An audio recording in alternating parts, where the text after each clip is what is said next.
ఇప్పుడు మీరు చేయకుండా చేయలేదంటారు, చేస్తే తప్పు ఒప్పుకున్నాం అంటారు. రాహుల్ భాయ్ చేయలేదంటే చేయలేదంటారు, చేస్తే తప్పు ఒప్పుకున్నట్టు అంటారు.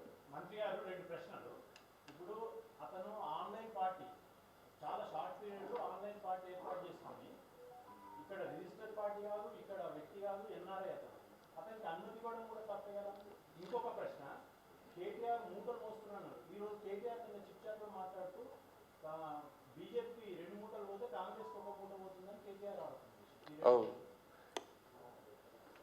ఇప్పుడు కేంద్రానికి వ్యతిరేకంగా కొట్టలేదు ఎవరు? బీఆర్ఎస్ కాంగ్రెస్లే కదా, ఇద్దరే కొట్లాడేది. మరి మేము ఇద్దరు ఎట్లా కొట్టాయితాం? మూటలు మోసింది గతంలో వాళ్ళు, ఇప్పుడు మోస్తున్నది వీళ్ళు. ఇచ్చేది మూటలు ఇచ్చేది ఎవరు? మీరే. బీఆర్ఎస్లో మూటలు ఇస్తున్నారు కదా మోయడానికి.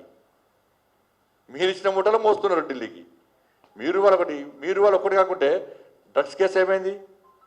కాళేశ్వరం కేసు ఏమైంది? ఫార్ములా కార్ కేసు ఏమైంది? ఫోన్ ట్యాపింగ్ కేసు ఏమైంది? విద్యుత్ కొనుగోలు కేసు రిపోర్ట్ వస్తే కూడా యాక్షన్ తీసుకుంటారు. ఏమైంది?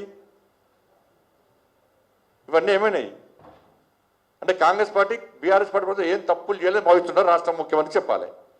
ముఖ్యమంత్రి కాకముందు చేసాడే, నేను ముఖ్యమంత్రి కానీ వీళ్ళ లోపడేస్తా, వీళ్ళ సంగతి చూస్తా అని చెప్పాడు. ఏమైంది అలా? ఇప్పుడు ఎవరెవరు ఒకటి. మేము కాంగ్రెస్ ఈరోజు కలిసి పోటీయలే, బీఆర్ఎస్ కాంగ్రెస్ కలిసి పోటీ చేశారు. కలిసి అధికారం పంచుకున్నారు ఆంధ్రప్రదేశ్లో. మేము బీఆర్ఎస్ ఎప్పుడు కలిసి పోటీయలే, మేము కాంగ్రెస్ కలిసి అసలే పోటీ చేయలే. కలిసి ఉన్నది మీరు. రేపు భవిష్యత్తులో బీజేపీ స్ట్రెంత్ అవుతుంది. కలిసి పోటీ చేసేది కూడా మీరే.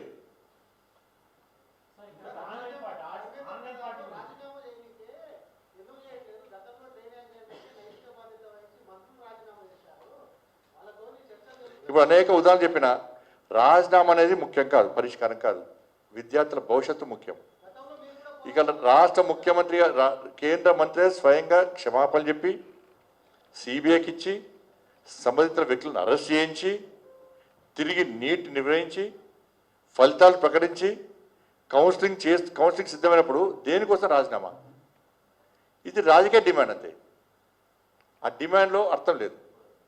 తెలుగు రాష్ట్రాల నీట్ చరిత్రలో కొత్త అధ్యాయానికి నాంది ఎస్ఆర్. ఇది ప్రతి తెలుగు విద్యార్థి విజయం. మన తెలుగు విద్యార్థి తెలుగు గడ్డపై నుంచి ఎగురవేసిన విజయకేతనం. ఆల్ ఇండియా జనరల్ కేటగిరీలో 9వ ర్యాంక్, 720కి 705 మార్కులు. తెలుగు రాష్ట్రాల్లో ఏ ఒక్క విద్యా సంస్థకి 720కి 705 మార్కులు రాలేదు, ఒక్క ఎస్ఆర్ కి తప్ప. It's an open challenge. Telangana రాష్ట్రంలో నంబర్ 1, ఏపీలో నంబర్ 1, కర్ణాటకలో నంబర్ 1, మొత్తం సౌత్ ఇండియాలో ఎస్ఆర్ ఆధిపత్యం.